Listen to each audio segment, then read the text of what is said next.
Ladies and gentlemen of YouTube, this is Max with Mirror Tech Talk, back with another video.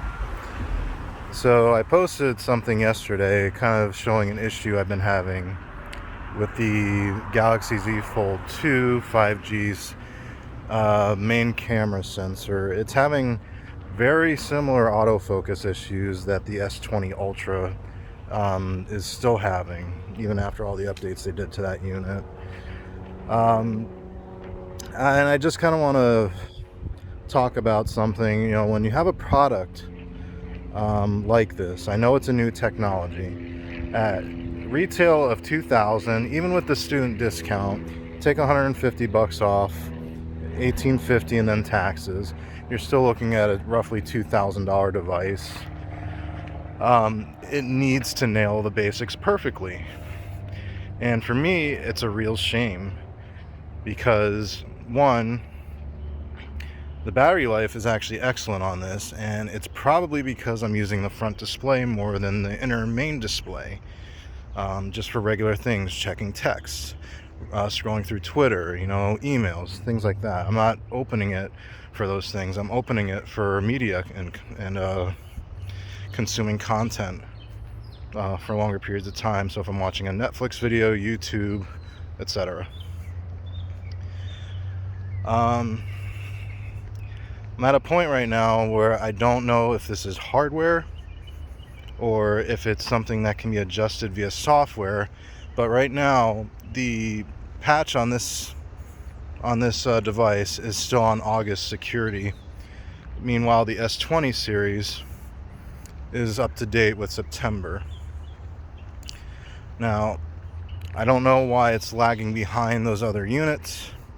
Maybe it's a smaller development team. I have no idea. But I just want to guess this is more of an event than anything.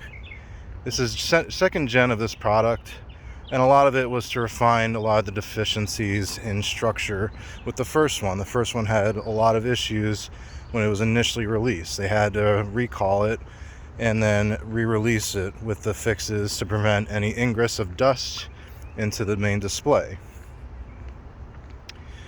So with this iteration, structurally, I think it's beautiful.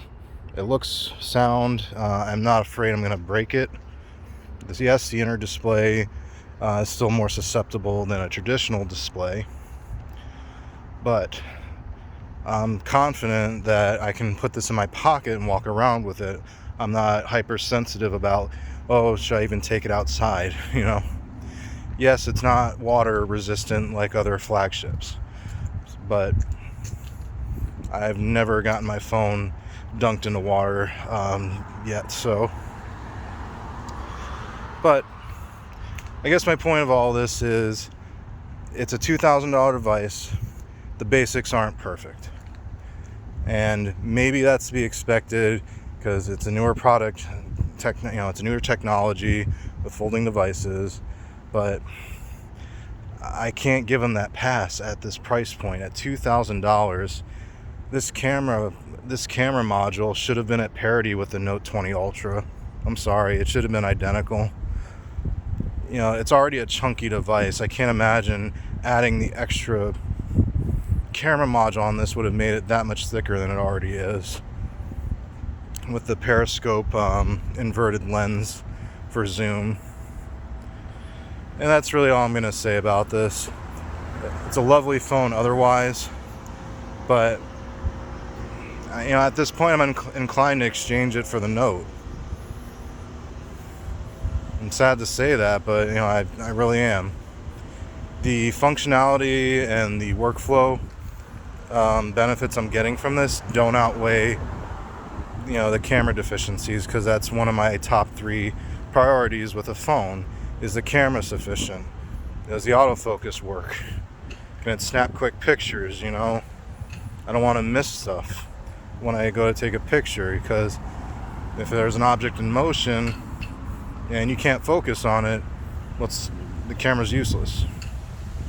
Anyway, it may just be my experience in this unit, but it's given me pause, at spending this kind of money. that maybe I should reconsider, get something less expensive, and just be happy with something in the either the Note 20 line or just get the new fan edition of the S20 or something. But that's kind of where I'm at now.